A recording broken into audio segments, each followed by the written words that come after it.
Okay, today we're looking at 2. Pert and Nert, properties of exponential graphs.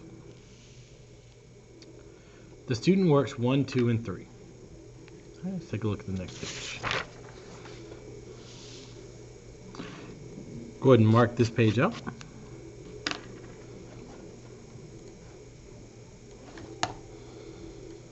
Let's take a look at the next page.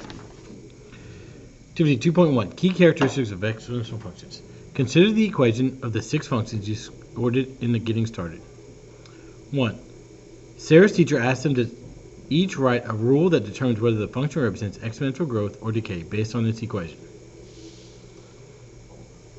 Sarah, for an exponential growth function, b is a value greater than 1, but for exponential decay function, b is a fraction or a decimal between 0 and 1. All right, go ahead and mark out information about Scott.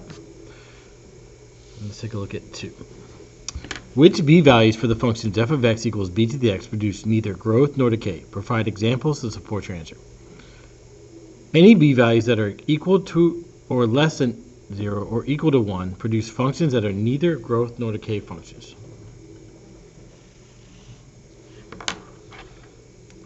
Let's take a look at the next page.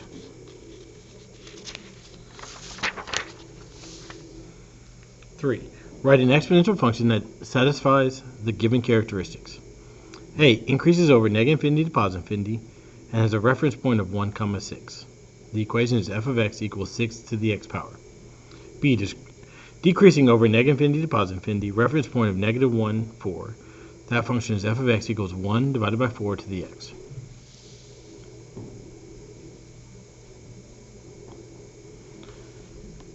Four, summarize the characteristics for the basic exponential growth and exponential decay functions. Go ahead and read and complete the table below. All right, let's take a look at the next page.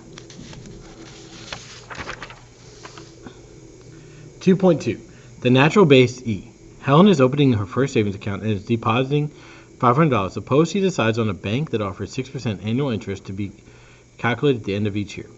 1. Write a function a of t to model the amount of money in Helen's savings account after t years and determine the amount in the account at the end of 1 year and 5 years. The equation is a of t equals 500 parentheses 1 plus 0.06 to the t power. Okay?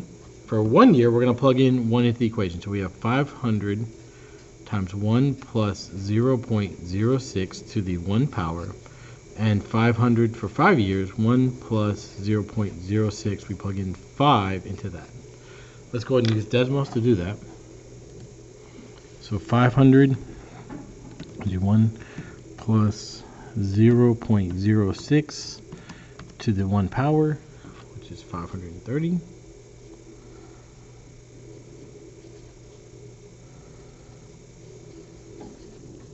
And then 500 parentheses 1 plus 0.06 to the 5 power.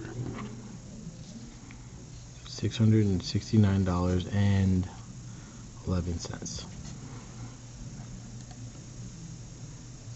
All right. Go ahead and complete 1 and then mark out the rest of the page. Let's take a look at the next page. The student works 4, 5A, 5B, 5C, and 6.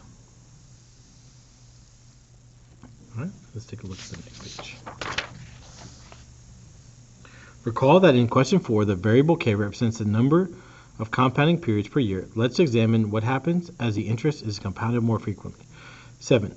Imagine that Helen finds a different bank account that offers her 100% interest. Complete the table to calculate how much Helen would accrue in 1 year for every period of compounding if she started with $1. All right, go ahead and read and complete the table below.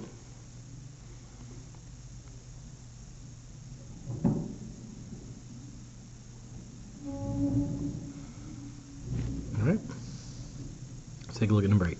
Make an observation about frequency of compounding and the amount that Helen earns. What amount is approaching? As the number of compounding periods increases, the amount increase is approaching a value of 2.72. All right, let's take a look at the next page. The amount that Helen's earnings approaches is actually an irrational number calculated called E. It is often referred to as a natural base E. The symbol E is used to represent the constant 2.7182881. It is often used in models of population changes as well as radioactive decay of substances, and its value is physical and calculus. The symbol for the natural base E was first used by Swiss mathematician Leonhard Euler in 1727 as part of a research manuscript he wrote at age 21. In fact, he used it so much E became known as Euler's number. The constant E represents continuous growth and has many other mathematical properties that make it unique, which you will study further in calculus. In question 7, you showed that the expression approaches E as k approaches infinity. You can use this fact to derive the formula for compound interest and continuous compounding. All right, go and look over the worked example. All right, let's take a look at the next page. Go ahead and mark out this page. Finish up your notes, start working on the assignment, and have a wonderful Wildcat day.